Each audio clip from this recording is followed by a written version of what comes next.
오늘도 본문을 따라서 하나님의 말씀을 강론할 때 성령께서 저와 여러분의 심령에 기름 부음을 주시기를 바랍니다. 그래서 우리가 하나님의 말씀을 배우고 확신한 일에 거하기를 바랍니다. 오늘 우리는 사도행전 1장의 말씀 그리고 디모데후서 4장 말씀 두 군데의 말씀을 읽었습니다. 사도행전의 말씀은 우리 주님께서 하늘로 올라가시기 전에 주신 말씀입니다. 그리고 올라가시는 것을 본 제자들에게 또 천사들을 통해서 하신 말씀입니다. 디모데후서의 말씀은 사도 바울이 옥중에서 순교의 날을 바라보면서 그 사랑하는 아들과 같은 디모데에게 마지막으로 보낸 편지입니다. 이 두 대목의 말씀 중에 많은 여러 가지 중요한 요점들이 담겨져 있습니다. 그래서 그 요점 하나하나만 가지고도 충분히 설교 한 편을 작성하여 증거할 만한 매우 귀중한 그런 진리들입니다. 그런데 오늘은 그 요점들을 다 다루지는 않고 한 가지 중요한 요점, 그 모든 요점들을 통괄하는 그런 한 가지 중요한 주제를 중심으로 본문을 따라서 말씀을 증거하고자 합니다. 이 두 본문 속에서 공통되는 중요한 그 주제는 바로 그리스도의 다시 오심입니다. 무엇이라고요? 그리스도의 다시 오심, 그리스도의 재림에 관한 것입니다. 승천하신 하늘로 올라가신 그 주님께서 다시 오신다는 말씀입니다. 이 말씀을 마치시고 그들이 보는데 올려져 가시니 구름이 그를 가리어 보이지 않게 하더라. 올라가실 때 제자들이 자세히 하늘을 쳐다보고 있는데 흰옷 입은 두 사람이 그들 곁에 서서 가로되 갈릴리 사람들아 어찌하여 서서 하늘을 쳐다보느냐. 너희 가운데서 하늘로 올리우신 이 예수는 하늘로 가심을 본 그대로 오시리라 말씀하셨어요. 하늘로 올리우신 이 예수님이 하늘로 가심을 본 그대로 다시 오실 것이라고 말씀하셨어요. 또 디모데후서 4장 7절 8절의 말씀을 들어보십시오. 내가 선한 싸움을 싸우고 나의 달려갈 길을 마치고 믿음을 지켰으니 이제 구로는 나를 위하여 의의 면류관이 예비되었으므로 주 곧 의로우신 재판장이 그날은 언제입니까? 바로 그리스도의 다시 오시는 그날에 의로우신 재판장 되시는 우리 예수님 나타나시는 그날에 내게 주실 것이 아니라 내게만 아니라 주의 나타나심을 사모하는 모든 자에게니라. 자, 우리 주 예수 그리스도의 다시 오심, 이 주제는 아무리 강조하고 자주 반복적으로 간구해도 지나치지 않는 대단히 중요한 주제입니다. 사도 바울은 선한 싸움을 마치고 그 달려갈 길을 마치고 믿음을 지킨 자신을 위해서 주님께서 재판장으로 예비하셨다가 그날 최후의 심판날 그리스도의 재림의 날에 상급으로 의의 면류관을 주실 것이라, 영광의 멸류관을 주실 것이라 하는 이런 놀라운 소망을 가지고 이 말씀을 기록한 것입니다. 그런데 혼자만 아니라 주의 나타나심을 사모하는 모든 자에게니라, 그렇게 말씀을 했어요. 자, 그래서 우리는 이렇게 말할 수 있어요. 참된 믿음, 우리 주 예수 그리스도를 믿음으로 말미암아 영생 얻은 참된 믿음의 사람들은 그 참된 믿음의 정체성을 무엇을 통해서 나타내는가? 그리스도의 다시 오심을 간절히 사모하는 것으로 나타난다, 그렇게 말할 수 있습니다. 여러분, 영생 얻은 자만 그리스도의 재림의 날이 영화로운 날입니다. 영생 얻지 못한 자는 그리스도의 재림의 날이 참으로 무서운 재난의 날이에요. 영생 얻지 못한 사람들은 그리스도의 날이 있을 것이라고 생각지도 않지요. 그러므로 성경이 말하는 대로의 참된 구원, 영생을 얻은 자라면 반드시 주님 다시 오실 것을 사모하며 확신하며 거기에 자기의 소망의 닻을 내리는 사람이다, 그렇게 믿어야 합니다. 여러분 그렇게 믿습니까? 자, 저와 여러분의 믿음이 성경대로 참된 믿음이라면 우리 주 예수 그리스도의 다시 오심에 우리의 소망의 닻을 내리는 것이다, 그렇게 말할 수 있는 것입니다. 정말 하나님의 말씀 성경, 이 성경은 살아계시는 하나님의 말씀인데요, 세상에는 인생들을 가르치겠다고 덤비며 나선 많은 선각자들이라고 스스로 자처하는 사람들이 있습니다. 그들이 철학이나 또는 도덕률을 가지고 인생들을 가르쳤습니다. 그리고 또 영원한 내세에 대한 나름대로의 교훈을 가지고 가르치는 여러 종교들이 있습니다. 그런데 이런 여러 교훈들과 성경, 하나님의 말씀인 성경이 가르치는 교훈과 차이가 무엇인가? 세상의 다른 모든 교훈들은 책임을 지지 못하는 교훈들이에요. 사람으로부터 난 교훈들이에요. 죽을 인생으로부터 난 교훈들이에요. 죽을 인생으로부터 난 교훈들은 죽을 인생을 살릴 수가 없습니다. 살았을 때 자기들이 주장했던 것을 책임질 선각자, 선생이 누구란 말입니까? 예를 들어 누가 어떤 이의 교훈을 따라 인생을 영위하다가 그가 쓴 인생론을 읽고 나름으로 감동을 받고 그대로 따라 인생을 영위하다가 죽어 나중에 그 인생론을 쓴 저자를 지옥에서 만났어. 그 사람을 붙들고 당신 때문에 내가 여기 왔어. 당신 책임져요. 이렇게 말한들 그 책임을 어떻게 져?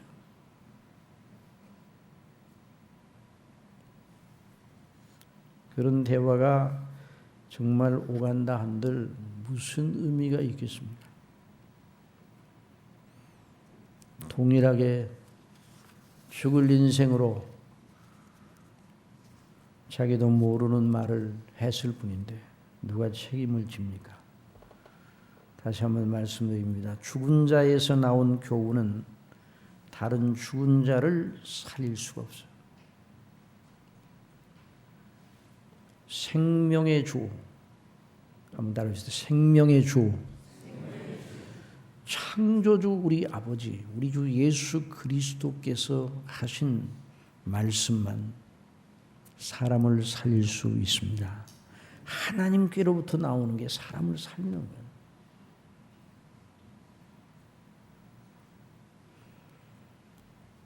성경은 다른 교훈들처럼 그 말씀, 성경에 기록된 말씀을 책임질 자가 있다 이 말이에요. 누구인가? 오늘 사도 바울이 말했어요. 오늘 사도행전 누가가 기록하여 있어요. 사도 바울이 그걸 책임집니까? 누가가 책임집니까? 그걸 기록하게 하신 성령께서 책임지십니다. 성령님을 우리 위하여 보내신 예수님이 책임지십니다. 예수님을 보내신 아버지께서 책임지십니다. 성삼위께서 책임지십니다. 그러니까 우리가 하나님을 믿는다는 것은 그냥 한번 믿어보는 게 아니에요. 성령은 패하지 못한다고 우리 예수님 말씀하셨어요. 1.1획이라도 성령은 패하지 못합니다. 이사야서 55장 8절에 여호와의 말씀에 내 생각은 너희 생각과 다르며 내 길은 너희 길과 달라서 하늘이 땅보다 높음같이 내 길은 너희 길보다 높으며 내 생각은 너희 생각보다 높으니라. 비와 눈이 하늘에서 내려서는 다시 그리로 가지 않고 토지를 적시어서 싹이 나게 하며 열매가 맺게 하여 파종하는 자에게 종자를 주며 먹는 자에게 양식을 줌과 같이 내 입에서 나가는 말도 헛되이 내게로 돌아오지 아니하고 나의 뜻을 이루며 나의 명하여 보낸 일에 형통하리라. 여러분, 아버지의 입에서 나오는 말씀, 그 말씀 반드시 명하신 대로 뜻을 이루시는 거예요. 빛이 있으라 하심에 빛이 있었고 그 빛이 하나님의 보시기에 좋았더라. 창조 명령. 또 성경 전체에 하나님께서 우리를 사랑하셔서 구원하시기 위한 이 놀라운 그 말씀, 그 입에서 나오는 말씀, 사람이 떡으로만 살 것이 아니라 그 아버지 입에서 나오는 말씀으로 살 것이니라. 이사야 14장 24절 만군의 여호와께서 맹세하여 가라사대 나의 생각한 것이 반드시 되며 나의 경영한 것이 반드시 이루리라. 여기에다 저와 여러분의 목숨을 걸어야 돼요.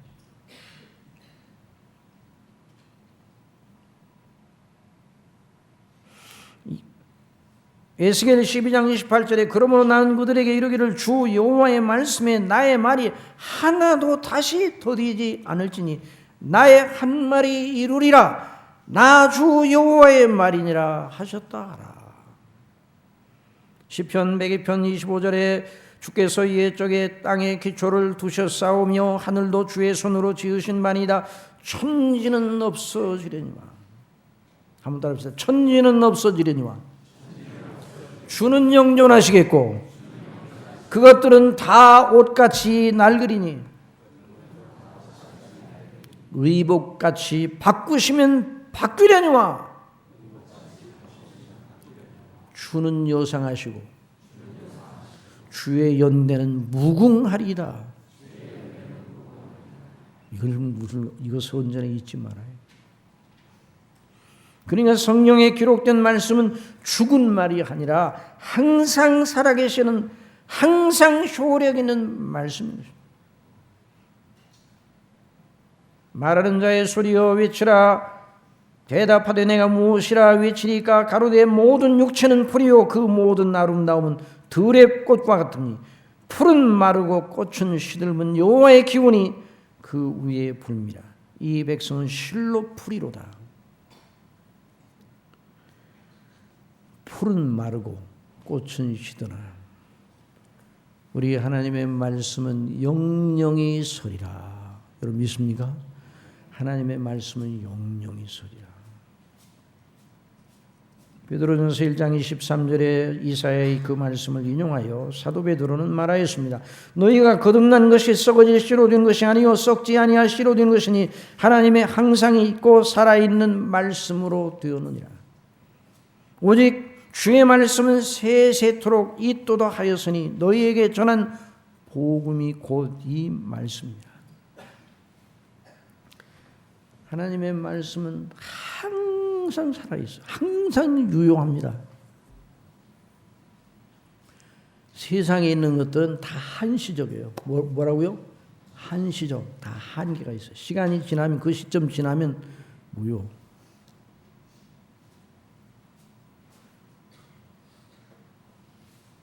우리 집을 정리하다가 옛날 돈이 나왔어요. 그래서 그 돈을 가지고 상점에 갔습니다.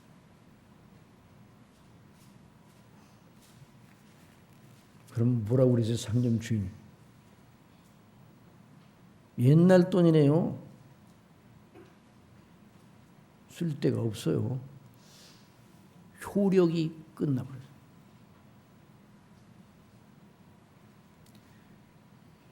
그러나 하나님의 말씀은 항상 유효합니다. 항상 효력이 있습니다. 이거는 잊지 말아요. 항상 살아계시는 항상 있는 말씀입니다. 그러니까 누가 여러분에게 하나님은 누구신가 이렇게 물어보면 뭐라고 대답해야 되겠습니까? 이렇게 대답하면 아주 정확하게 대답하는 거예요. 성경을 들고 성경에 기록된 대로 이루시는 하나님이시다. 그렇게 대답하면 정확한 대답이에요. 그 사람이 또 뭐 이런저런 말로 또 자꾸만 또 질문을 던지고 공박을 해도 다른 말 하지 말고 성경만 이대로 말씀하셨고 이대로 이루시는 분이다.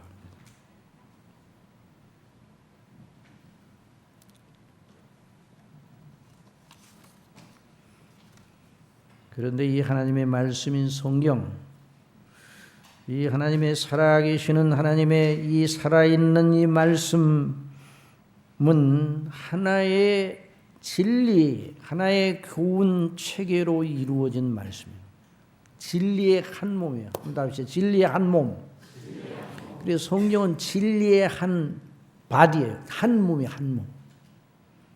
유기적인, 좀 어려운 말이에요. 유기적인. 그러니까 모든 부분이 전부 다 유기. 우리 몸도 여러 지체들이 있잖아요. 그러니까 한 몸을 이루고 있잖아요.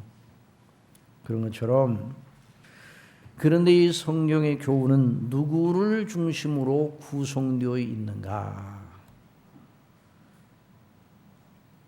요한복음 5장 39절에서 우리 예수님께서 친히 말씀하셨어요. 너희가 성경에서 영생을 얻는 줄 생각하고 성경을 상고하거니와 이 성경이 곧 내게 대하여 증거하는 것이라. 누구에 대해서 증거한다고요? 예수님에 대해서 증거해요. 예수님.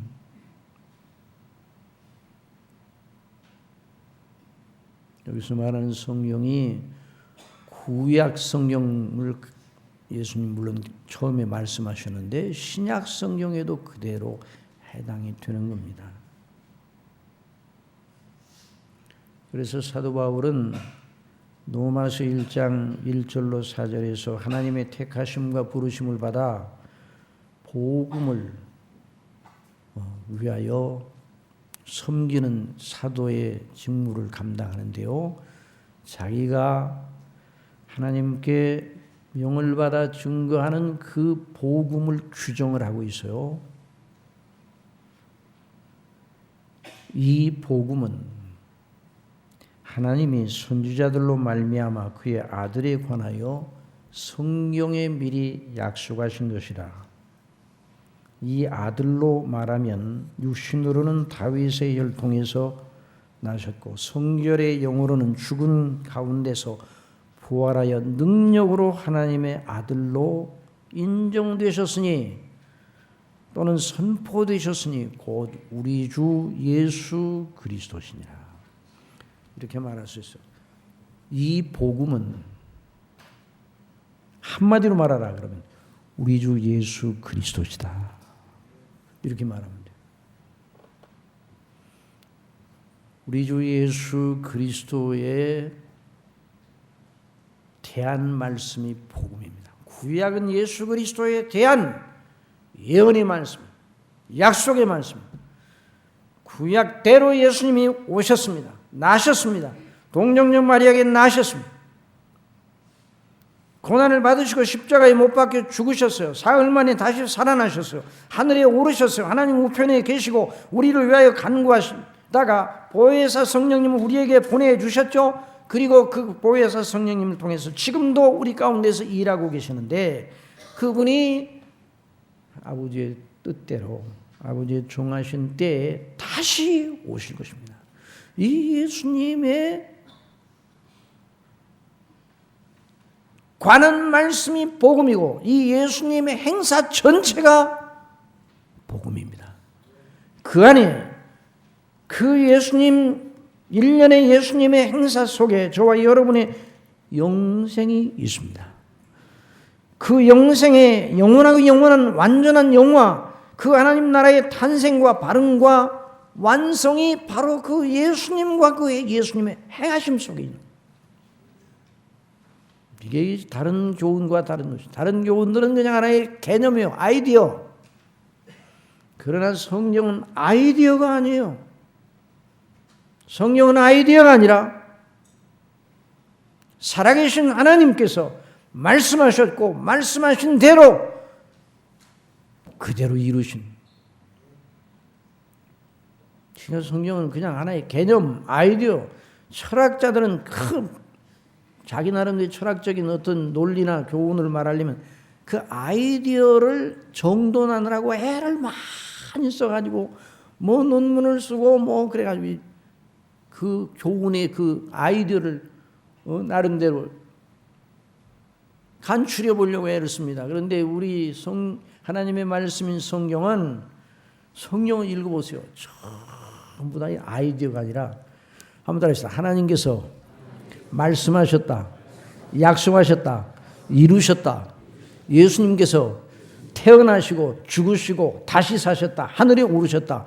그 예수님께서 약속하신 성령께서 오셨다, 성령께서 우리 속에 일하신다. 그러므로 너희는 이런 믿음으로 그 성삼위 하나님을 의뢰하여 소망을 가지고 믿음, 소망, 사랑을 가지고 행해야 마땅하지 않겠느냐. 이것이 성령의 논리인 것입니다. 그러니까 성령은 이게 옳은 거야, 그러니까 해봐, 이런 식이 아니에요. 세상 도덕은 이게 옳은 거 아니야? 그렇게 하면 그게 옳고 착한 거야. 이게 도덕 방식이에요. 그러나 성경은 그렇게 하지 않습니다. 하나님께서, 주어가 누구시라고요? 하나님이시요. 그 주어의 동작이 바로 나오죠. 하나님께서 말씀하시니. 옛적에 여러 선지자들과 여러 모양으로 말씀하시던 하나님이 이 마지막 날 아들로 말씀하셨다. 이렇게 말씀합니다. 히브리서에서. 그러니까 이 하나님의 말씀이 교훈은 그냥 죽은 교훈이 아니에요. 그러니까 하나님의 말씀, 우리가 하나님의 말씀 믿는다 그러면 그 말씀과 함께 누가 함께 그 역사하시는가? 성령께서 역사하십니다. 그 말씀을 믿는 그 사람을 붙잡아 주시는. 그러니 예수님의 재림과 함께 하나님의 뜻이 완전히 성취돼요. 그러니까 예수님의 재림은 하나님의 영원전에 세우신 그 모든 뜻의 완성이에요. 그러니까 그 재림이 그렇게 영원한 거예요.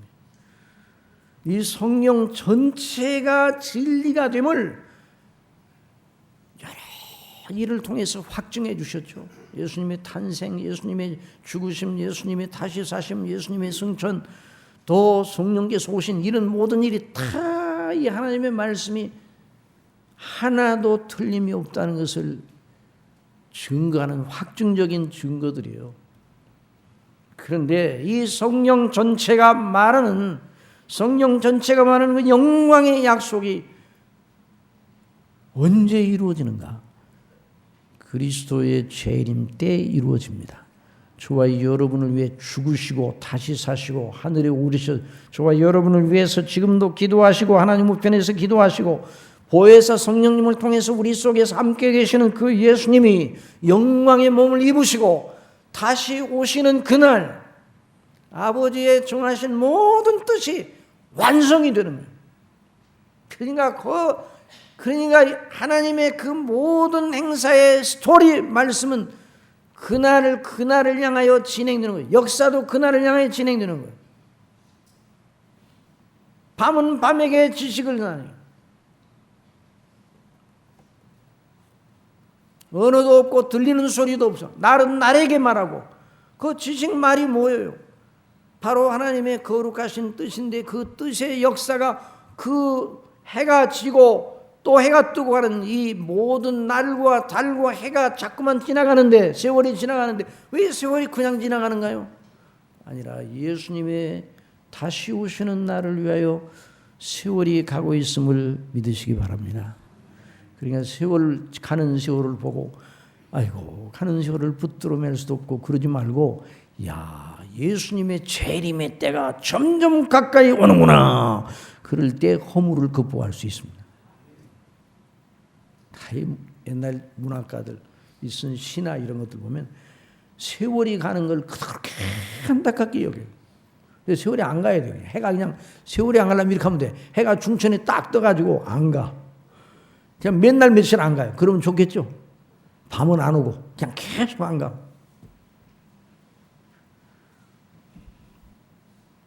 인생은 자기 중심으로 모든 걸 생각하니까 슬픈 거예요.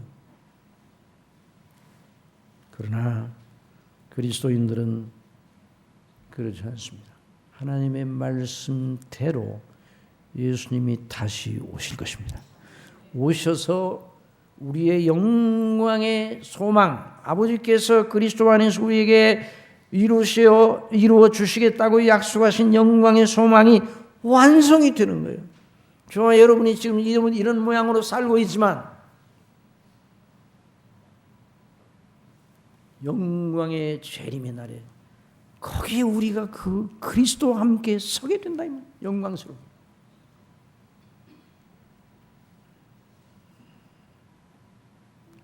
그날 영생을 얻고 그날 그 자리에 영화롭게 선 사람들은 참으로 기뻐 뛰며 영광의 날이에요. 그러나 성령대로 믿지 않던 모든 이들은 그날이 정말 재난 중에 재난의 날이에요. 그날 이렇게 말할 겁니다. 정말 성경대로네. 믿지 않는 사람들도 그렇게 믿지 않는 사람들도 이 날이 이렇게 오는구나. 이럴 줄 알았으면 믿었을 텐데. 탄식하며 이를 갈며 성경대로라면 영원한 불못에 몸을 입고 그때 다 누구나 몸을 입거든요. 몸을 입고 불못에 던져주게 되는 것이죠. 그러니까 우리가 주님의 재림의 날을 사모하지 않을 수 없어요. 여기 사모한다는 동사 한번 따라합시다. 사모한다. 네, 사모한다는 동사가 무슨 동사인가? 아가파오라는 동사. 아가파오. 아가페라는 말 여러분 알고 있죠? 아가페, 사랑. 그러니까 여기서 말하는 이 사모한다는 말은 간절히 사모하고 기다리고 누구를 그렇게 기다리는가? 신부가 신랑을 기다리는 거죠. 주의 나타나심을 사모한다는 말은 아주 매우 강렬한 어조가 담긴 표현입니다. 신부가 자기가 진실로 사랑하는 신랑을 기다리며 마음과 뜻과 정성을 다하여 그 신랑을 만날 것에 자기에게 주어진 날들의 모든 의미를 찾는다. 그런 뜻이에요. 신랑 되신 예수님께 대한 사모하는 마음을 그렇게 가져야 된다. 그렇게 말하고 있어요. 그래서 여러분 우리가 이제 고린도전서 13장에 있는 말씀 잘 알고 있죠. 거기 보면 고린도전 13장 12절에 들어보십시오. 우리가 이제는 거울로 보는 것 같이 희미하나 그때에는 얼굴과 얼굴을 대하여 볼 것이요 이제는 내가 부분적으로 하나 그때에는 주께서 나를 아신 것 같이 내가 온전히 알리라. 그런즉 믿음, 소망, 사랑 이 세 가지는 항상 있을 것인데 그 중에 제일은 무엇이라고요? 사랑이라. 요즘 할 때 사랑이라고 할 때 아가페.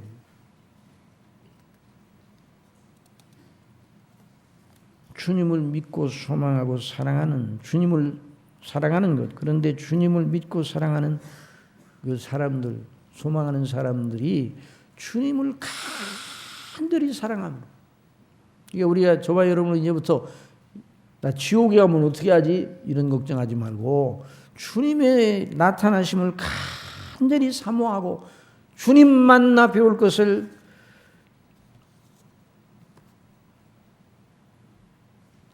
우리 순례길의 의미로 삼아야 되는 것이죠.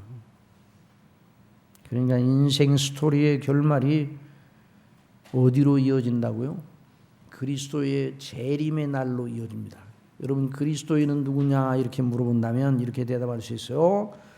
이 그리스도인의 인생 스토리는 우리 주 예수 그리스도의 다시 오시는 날에 영광으로 결말이 난다. 물론 그 결말은 그냥 끝나고 버리고 만다는 그 결말이 아니라 그리스도의 재림은 우리의 영광의 완전한 영광의 상태의 영원한 아버지의 완전한 나라의 영화로운 시작입니다. 그냥 끝장이 아니에요. 영광의 완성. 그리고 거기서부터 그 영화로운 완전한 상태로 영원토록 나아가는, 그러니까 그리스도의 재림에 있다는 또 어떤 의미의 새로운 시점이에요.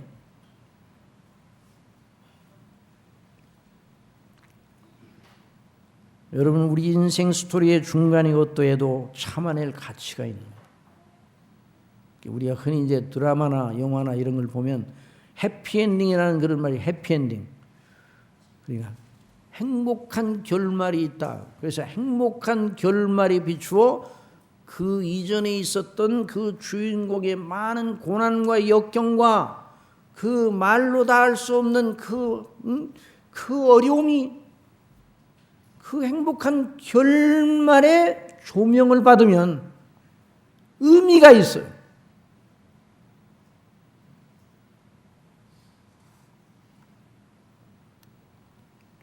저와 여러분의 인생 스토리가 그리스도의 재림의 날 사도 바울이 말한 것처럼 주님 앞에 의의 멸류관을 받아 쓰는 그런 결말로 나타나기를 바랍니다. 이것이 최고의 삶이에요. 최고의 삶.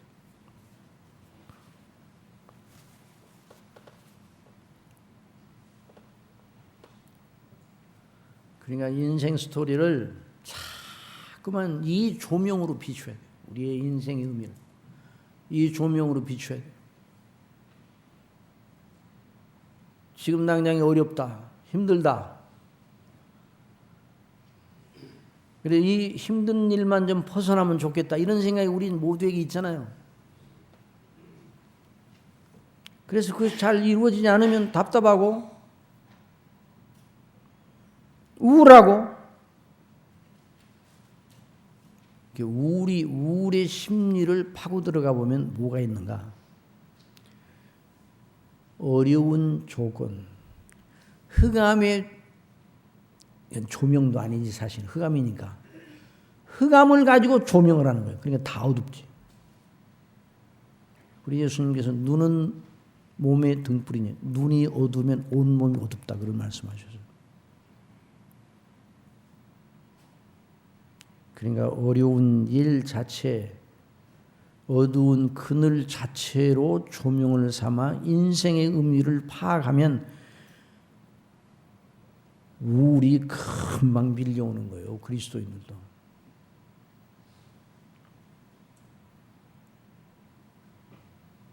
그러면 사는 의미가 없어 보여요.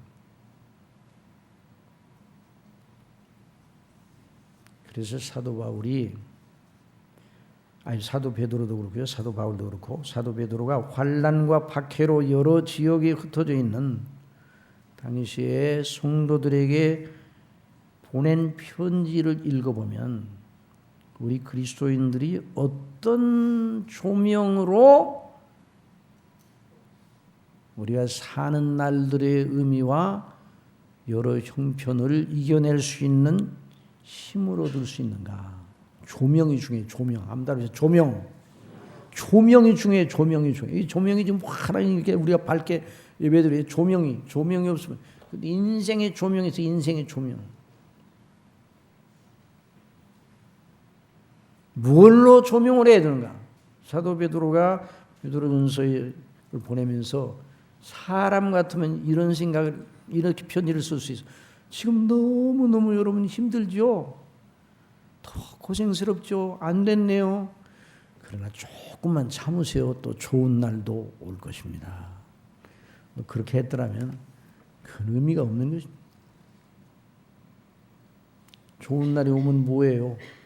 인생은 다 죽게 되는데 그런 식으로 인생을 위로하는 건요 결국 진정한 위로가 되지 못합니다. 여러분 성경의 위로는 근본적인 위로입니다. 영원한 위로입니다. 여러분 믿습니까? 영원한 위로예요. 한시적인 위로가 아니에요. 근데 성경은 우리 예수님은 그걸 위해서 우리 오셨잖아요. 그래서 하나님이 의도하시는 구원은 영원한 소망이 영원한 위로예요. 꺼지지 않은 영원한 조명이에요. 그래서 베드로전서 1장 1절을 한번 들어보시기 바랍니다. 제가 쭉 읽으니까 그냥 들으세요. 예수 그리스도의 사도 베드로는 본도, 갈라디아, 갑바도기아, 아시아와 비두니아에 흩어진 나그네. 자, 그리스도인의 삶을 나그네라 그래서 흩어졌다. 왜 흩어졌는가? 박해를 피해서 흩어졌어요. 곧 하나님 아버지의 미리 하심을 따라 성령의 거룩하게 하심으로 순종함과 예수 그리스도의 핏부림을 얻기 위하여 택하심을 입은 자들에게 편지하노니 흩어졌지만 그들이 이렇게 놀랍고 존귀한 사람들이에요. 하나님의 택하심을 입고 미리 하심을 따라 그리스도의 핏부림을 얻고 성령님의 순종하심을 따라서 예수 그리스도를 믿어 구원받은 하나님의 자녀들이에요. 여러분들은 바로 그런 사람들임을 아시기 바랍니다. 그렇게 말하고. 만일 그 편지를 받아본 어떤 사람들이 이렇게 말했다고 봅시다. 아이고, 글쎄 뭐 사도 바울이 좋은 말을 쓰기는 썼네. 그런데 내가 지금 당하는 이 고통이 너무 심해가지고 견딜 수 없는데 이게 나에게 위로가 되는가? 그렇게 말한다면 그 사람은 믿음이 없는 사람이에요. 믿음이 있는 사람 같으면 어려움 때문에 우울하고 그랬더라도 그 말씀을 딱 붙잡고 다시 일어서는. 그러면서 찬송하리로다 우리 주 예수 그리스도의 아버지 하나님이 그 많으신 긍휼대로 예수 그리스도의 죽은 자 가운데서 부활하심으로 말미암아. 그러니까 계속 누구를 바라봐야 되는가? 누구를 바라보라고요? 그리스도를 바라봐야 돼요. 그리스도. 어떤 경우에도 저와 여러분이 그리스도와 그 행하신 일을 바라보시고 어떤 일이 있어도 아버지께서 저와 여러분을 향한 영원한 목적, 그 목적은 변하지 않아요. 그리고 그 목적이 그리스도의 날에 이루어져요. 그 목적을 이루기 위해 예수님이 탄생하셨고 예수님이 죽으셨고 예수님이 다시 사셨고 하나님 우편에 지금 올라가 계셔 우리를 위해 기도하고 계시는 거예요. 그러니까 계속 그 목적을 이루기 위해 현재 진행해요. 다른 건 다 우리 눈에 보기에 이런저런 변화가 있지만 그 목적은 절대로 변하지 않는 것입니다. 그래서 사도 베드로는 그 그리스도인들에게 찬송하리로다 우리 주 예수 그리스도의 아버지 하나님이 그 많으신 긍휼대로 예수 그리스도의 죽은 자 가운데서 부활하심으로 말미암아 우리를 거듭나게 하사 산 소망이 있게 하시며 썩지 않고 더럽지 않고 쇠하지 아니하는 기업을 있게 하시나니 곧 너희를 위하여 하늘에 간직하신 것이라. 너희가 말세에 나타내기로 예비하신 구원을 얻기 위하여 믿음으로 말미암아 하나님의 능력으로 보호하심을 입었나니 그러므로 너희가 이제 여러 가지 시험을 인하여 잠깐 근심하게 되지 않을 수 없었으나 오히려 크게 기뻐하도다. 너희 믿음이 시련이 불로 연단하여도 없어질 금보다 더 귀하여 예수 그리스도에 나타나실 때 언제요? 예수 그리스도에 나타나실 때 영광과 칭찬과 영광과 존귀를 얻게 하려 함이라. 여러분, 이 말씀이 여러분에게 위로가 됩니까? 왜 그렇게 전부 다 너무 땀을 많이 흘리셨는가 그렇게? 응? 어제 저녁에 땀을 많이 흘리시면서 주무셨는가? 왜 이렇게 기운이 없어요? 이 말씀을 하시면요, 아멘 그래야 되는 거예요. 다시 한번, 여러분이 이 말씀이 위로가 됩니까? 좀 진작에 그러시죠. 아니 정말 이 말씀이 위로가 돼야 돼요. 이 말씀이 그게 믿음이에요. 다른 걸 추구하면 내 믿는 사람들이 그걸 붙들어야 믿지 않은 사람과 차이가 있는 거예요. 믿지 않은 사람이나 믿는 사람이나 똑같은 걸 구한다면 똑같이 예수님께 하나님께 똑같은 걸 구해. 믿지 않은 사람이나. 그렇다면 그 믿음이 무슨 영생 얻은 믿음이에요. 이 세상의 위로로 그냥 충만하고 끝나면, 그러면 믿지 않은 사람들이 뭐라고 하는지 알아요? 우리는 예수님 안 믿어도 너희보다 훨씬 낫다 우리가. 그렇게 말하는 거예요. 그럼 뭐라고 대답할 거예요? 이게 바로 그리스도인의 믿음이에요. 이게 성령대로의 믿음이에요. 이대로 이루어진다니까요. 그리스도인의 날에 이대로 된다니까요. 여러분 믿습니까? 예수 그리스도의 날에 너희 믿음이 시련이 불로 연단해도 없어질 금보다 더 귀하여 예수 그리스도에 나타나실 때 그날이 오는 거예요. 영광, 칭찬과 영광과 존귀를 얻게 하려 함이라. 이게 저와 여러분을 감동시켜야 돼요. 그러니 예수님을 너희가 보지 못하였으나 사랑하는도다. 이제도 보지 못하나 믿고 말할 수 없는 영광스러운 즐거움으로 기뻐하니 믿음의 결국 곧 영혼의 구원을 받음이라. 그래서 사도 베드로는 다른 말을 전하지 않았어요. 이 말씀을 전해요. 이 말씀을 받고 박해 중에 있던 사람들이, 그렇지, 우리가 지금 현재 당하는 이 고난과 이 시련은 잠깐, 그러나 이 잠깐 당하는 이 고난으로 말미암아 오히려 그리스도의 날에 영광과 칭찬과 존귀를 얻게 되다니, 그렇구나. 그래서 어려움 속에서도 믿음을 지키는 거예요. 초대교회 예수님 믿는 게 더 힘들었습니까? 오늘 예수님 믿는 게 더 힘듭니까? 한번 여러분 대답해 보세요. 초대교회가 더 힘들겠어요? 오늘 이 시대가 더 힘들겠어요? 예수님 바르게 믿는 일. 초대교회가 더 힘들겠어요? 오늘날 더 힘들겠어요? 똑같아요. 언제나.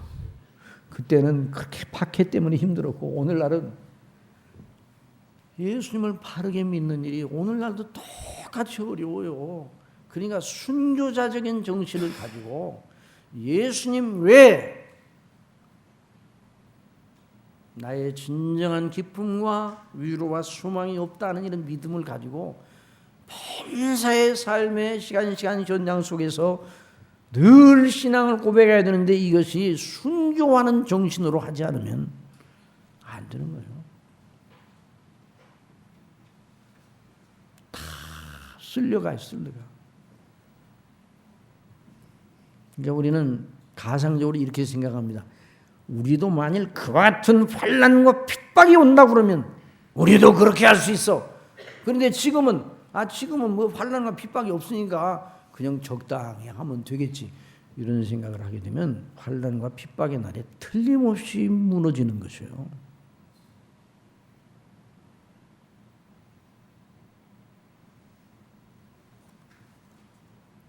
우리가 우리의 날들이 매우 햇빛 찬란한 날들이어도 곧 어두운 밤이 온다는 것을 잊어서는 안 됩니다. 어두운 밤이라도 그리스도의 날을 바라보고 그 조명으로 어둠의 길을 밝혀나가는 것이 믿음입니다. 여러분 믿습니까? 그러니까 이 우리의 인생 스토리를 어디까지 연결시켜야 되는가? 어디까지 연결시켜야 돼요? 죽는 날 때까지만 연결시키는 거, 그건 믿음이 아니에요. 어디까지 연결해야 돼요? 어디까지? 영원까지. 그리스도의 날 그리고 영원. 그래서 역사는요, 이 역사의 세계 역사의 그 줄기는 뭔가, 역사를 연구하는 사람들이 많이 있잖아요. 역사 그 역사의 관점, 그리스도인의 역사관은 무엇인가?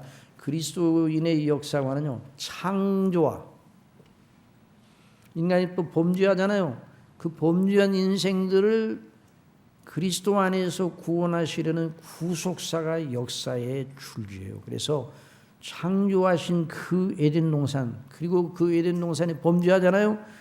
그때부터 시작해가지고 그 역사가 어디로 이어지는가? 갈보리 언덕으로 이어져요. 갈보리 언덕으로. 그리고 또 이 갈보리 언덕 이후 또 부활하시고 난 다음에 어디로 예수님은 승천하셨는데 그 다음에 날들이 뭐 어떤 의미를 가지고 이어져 나가는가? 그리스도의 다시 오실 날을 바라보고 이어져 나가는 거예요. 그러니까 그리스도인의 역사와는 바로 그런 하나님의 뜻이 이루어지는 구속사의 줄기로. 한번 따라하세요. 구속사의 줄기로. 그걸 이루어지는 거예요. 그래서 하나님의 나라가 이루어지는 거예요. 하나님의 나라. 역사가 왜 존재하는가? 하나님께서 이루시려는 나라. 그 나라의 백성으로 삼을 자들의 구원. 그것이 바로 해가 뜨고 지고 달이 뜨고 지는 그렇게 운행하게 하시는 하나님의 목적입니다. 의도입니다. 그러니까 저와 여러분의 인생 스토리가 그 아버지의 뜻 안에 있습니다. 여러분 믿습니까? 이걸 틀리지 말아요. 그래서 사도 바울은 말했습니다. 성령님을 따라 성령님이 친히 우리 영으로 더불어 우리가 하나님의 자녀인 걸 증거하시나니 자녀임은 또한 후사고 하나님의 후사요 그리스도와 함께한 후사니 우리가 그와 함께 영광을 받줘야 고난도 함께 받아야 될 것이니라. 생각한데 현재의 고난은 장차 우리에게 나타날 영광과 좋게 비교할 수 없다고 말씀을 했어요. 그리스도 밖에 살면 어떤 인생이 되는가? 반드시 이렇게 됩니다. 이건 뭐 누구나 다 해당이 되는 거예요. 그리스도 밖에서 이 놀라운 그리스도 안에는 구속의 놀라운 은혜를 의지하고 이 하나님의 거룩하신 목적대로 그 말씀을 따라서 믿는 믿음을 견지하지 않는 삶은 어떻게 진행이 되는가? 이렇게 진행이 됩니다. 반드시 허망한 야심과 욕심을 앞세워 그게 그 사람의 인생의 전동차요. 그게 그 사람의 엔진이요. 허망한 야심과 욕심. 힘이 있습니까? 없습니까? 힘이 있죠. 야심을 가진 사람들이 힘이 있잖아요. 그러나 그 힘, 그래서 그것이 이루어지면 세상을 다 얻은 것 같이 좋아합니다. 그러나 그 속에 독배가 들어있는 줄을 모르는 거예요. 뭐가 들어있다고요? 독배가 들어있어요. 독배. 하나님 없이 잘 되는 건 저주의 독배가 그 속에 들어있는 거예요.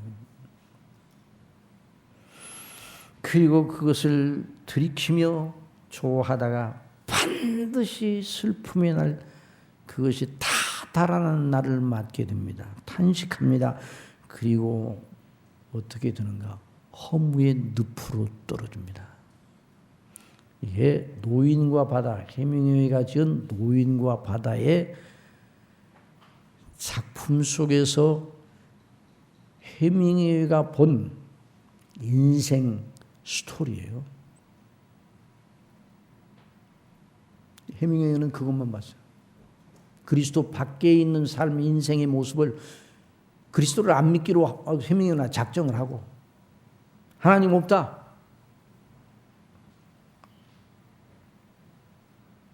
그리고 결국 허무의 늪으로 들어가 나중에 다 뭐라고 말하는 거야? 나심. 뭐라고요? 아무것도 아니네.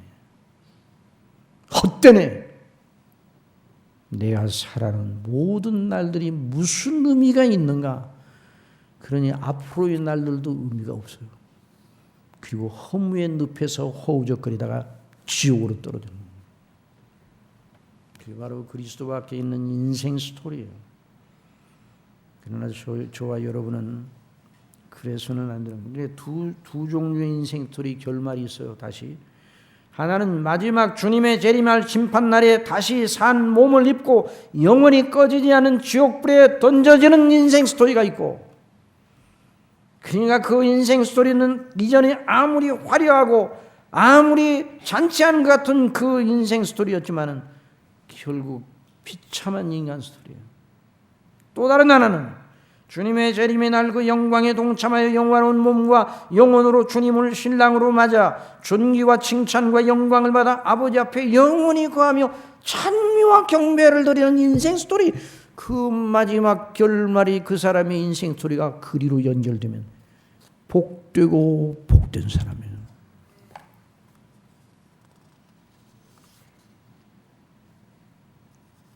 그걸 잊지 말아야 돼요.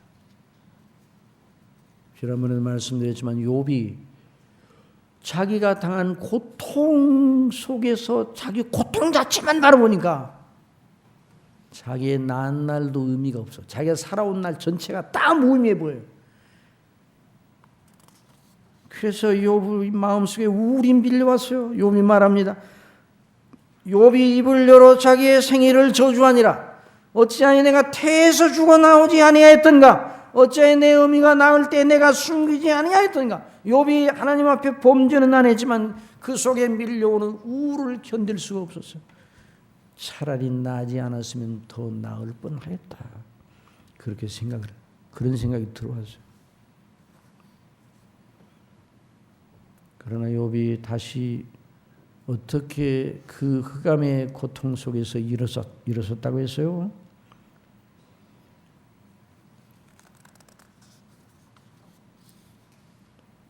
나의 가는 길을 그가 오직 아시나니 그가 나를 단련하신 후에는 내가 정금같이 나오리라. 이 놀라운 하나님의 약속과 목적, 그리스도의 날의 영광을 바라보고 하나님의 말씀에 붙여 자기의 인생을 조명하기 시작할 때 이것이 나의 인생 스토리의 결말이 아니다 하는 걸 알게 될 때 내 인생 스토리의 결말은 하나님이 정하신 뜻대로 나를 단련하신 후에는 내가 정금같이 나올 것이다. 그것이 나의 인생 스토리 결말이다 하는 걸 알게 되었을 때 일어나게 되었어요. 그리고 자기가 지금까지 살아온 삶의 날들 속에 주님을 잘 믿고 경외하며 말씀대로 살았던 삶이 정말 무의미하지 않구나 하는 것을 알게 되었어요. 그래서 욥이 심령적 회복을 하였습니다. 그래서 내 발이 그의 걸음을 바로 따랐으며 내가 그의 길을 지켜 치우치지 아니하였고 내가 그의 입술의 명령을 어기지 아니하고 일정한 의심보다 그 입의 말씀을 귀히 여겼구나. 그것이 너무너무 잘했다고 생각이 되기 시작했어요.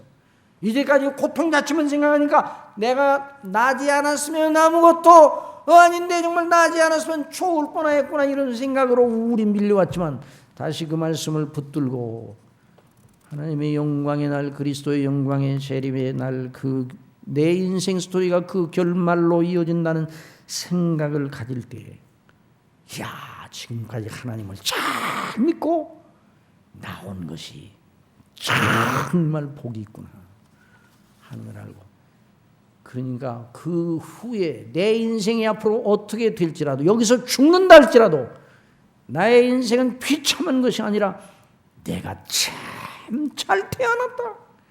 내가 정말 영화롭구나. 이런 생각을 하게 된 것이에요. 그리고 나중에 하나님께서 욥을 다시 이렇게 세우시고 회복하셨을 때 욥이 이렇게 노래합니다.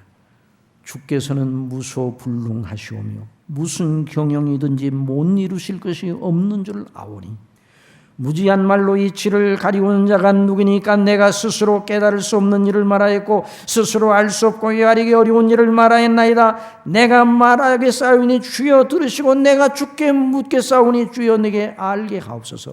내가 죽게 대하여 귀로 듣기만 하였었다니 이제 눈으로 주를 배웁나이다.